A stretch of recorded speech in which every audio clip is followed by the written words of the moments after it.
एकदा गौतम बुद्ध एका गावात आले. त्या गावात अनेक लोक होती, पण त्यांचा संघर्ष, अशांती आणि घुसमट होती. बुद्धांनी लक्षात घेतले की लोक आपसात वादविवाद करत आहेत आणि कोणालाही शांती मिळत नाही. गौतम बुद्धांनी लोकांना गावात एकत्र केले आणि सर्वांना विचारले, तुम्हाला काय हवं आहे, शांतता की संघर्ष? लोकांनी एकमुखी उत्तर दिले, आम्हाला शांतता हवी आहे. बुद्धांनी पुढे सांगितले, शांतता साधण्यासाठी तुम्हाला आपल्या मनाची काळजी घेणे आवश्यक आहे. आपली भावना समजून घ्या आणि दुसऱ्या व्यक्तीच्या दृष्टिकोनाचा विचार करा. जिथे प्रेम आहे आणि समज आहे तिथे संघर्ष संपतो. गावकऱ्यांनी बुद्धांच्या शहाणपणाचा विचार केला. त्यानंतर त्यांनी एकमेकांच्या भावना समजून घेतल्या आणि एकत्र येऊन काम करायला सुरुवात केली. काही काळानंतर गावातल्या संघर्षाची जागा प्रेमाने घेतली.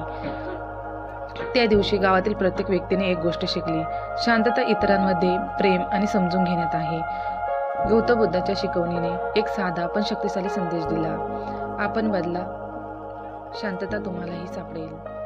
नमो बुद्धाय.